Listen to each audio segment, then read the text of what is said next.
Hello cine lovers, welcome to Chitralahari media. Superman మన చిన్నప్పటి నుంచి వింటున్న నేమ్ అండ్ చూస్తున్న superhero character. Superman నుండి ఎన్ని మూవీస్ వచ్చినా, సేమ్ రెగ్యులర్ ప్లాట్ వచ్చినా మనం చూస్తూనే ఉంటాం. ఎందుకంటే సూపర్ మ్యాన్ అనేది మన అందరి 90s ఫేవరెట్ కాబట్టి. బట్ ఈసారి one of the best director in Hollywood James gun తన ఓన్ స్టైల్లో సూపర్ మ్యాన్ స్టోరీని రాసుకొని డైరెక్ట్ చేసి మనకు చాలా గ్రాండియర్గా కంప్లీట్ యాక్షన్ ఎంటర్టైనర్గా మనకు ప్రజెంట్ చేశారు. ప్రీవియస్గా నాకైతే నా favourite super man hero movie వచ్చేసి హెన్రీ యాక్ట్ చేసిన మ్యాన్ ఆఫ్ స్టీల్ అండ్ అలాగే సూపర్ మ్యాన్ వర్సెస్ బ్యాట్స్మెన్. ఈ ఒక్క మూవీలో తప్ప మోస్ట్ ఆఫ్ ది మూవీస్లో సూపర్ మ్యాన్ని చాలా పవర్ఫుల్గా చూపించేయడం, ఎంతసేపు గాల్లో విలన్స్ని కొట్టడం, ఏ మూవీ అయినా సరే అదే సీన్స్ చూసి రొటీన్ అయిపోయింది. But now director James gun మాత్రం ఆ regular routine super man stuff నుండి బయటకు వచ్చారు. సూపర్ మ్యాన్ని చాలా పవర్ఫుల్గా మాత్రమే కాకుండా యాజ్ ఎ హ్యూమన్ నేచర్ ఉన్న హీరోగా అండ్ హ్యూమన్ ఎమోషన్స్ అండ్ వాల్యూస్కి ఎక్కువ వాల్యూ వచ్చే హీరోగా సూపర్ మ్యాన్ క్యారెక్టర్ని వెరీ గ్రౌండెడ్గా రాసుకున్నారు. అంటే ఇందాక నేను చెప్పిన గాల్లో ఫైట్స్ చాలా పవర్ఫుల్గా చూపించడం అనేవి ఇందులో కూడా ఉంటాయి, కానీ ఎక్కడా కూడా ఓవర్గా ఉండవు. ఎందుకంటే మూవీ ఓపెనింగ్లోనే ఫస్ట్ టైం సూపర్ మ్యాన్ ఓడిపోయాడని చెప్పి స్టార్ట్ చేస్తారు. ఎందుకంటే ఈ మూవీలో సూపర్ మ్యాన్ ఇమేజ్ని తగ్గించడానికి విలన్ చేసే పనులు కూడా సూపర్ మ్యాన్కి కొంచెం యాంటీగానే ఉంటాయి. సో సూపర్ మ్యాన్లో పవర్ని వెరీ హైగా తీసుకొని పోకుండా తన స్టోరీకి తగ్గట్టు ఎంతవరకు వాడాలో వెరీ లిమిటెడ్లో సూపర్ మ్యాన్ పవర్ని చూపిస్తూ స్టోరీకి ఎక్కువ ఇంపార్టెన్స్ ఇస్తూ మూవీని చాలా వండర్ఫుల్గా ప్రజెంట్ చేశారు director James gun. Super hero cinema కాబట్టి ప్లాట్ ఏంటో పెద్దగా చెప్పాల్సిన అవసరం ఉండదు. బట్ చిన్న చేంజ్ అయితే ఉంది.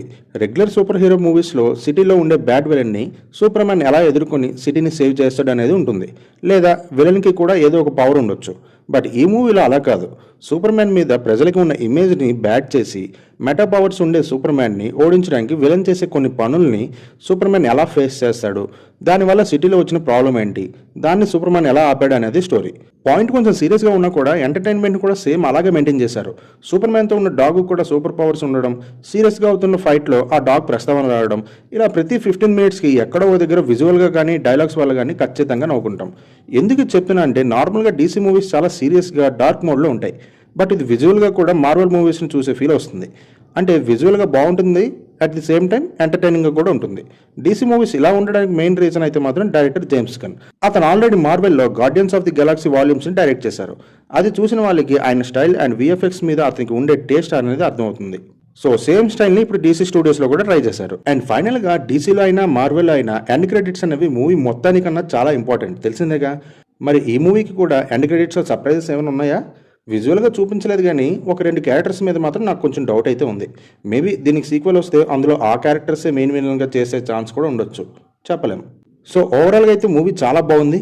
అటు సూపర్ మ్యాన్ ఫ్యాన్స్కి, డీసీ ఫ్యాన్స్కి అందరికీ ఫుల్ సాటిస్ఫై చేసే movie.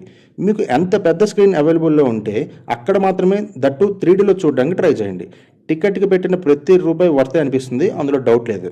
That's the review of super man 2025. ఈ మూవీ మీకు ఎలా అనిపించిందో కామెంట్స్లో మెన్షన్ చేయండి. ఇలాంటి మరిన్ని మూవీ రివ్యూస్ అండ్ అప్డేట్స్ కోసం ఇప్పుడే మన ఛానల్ని సబ్స్క్రైబ్ చేసి పక్కన ఉన్న బెల్ ఐకాన్ కొట్టేయండి. Thank you for watching.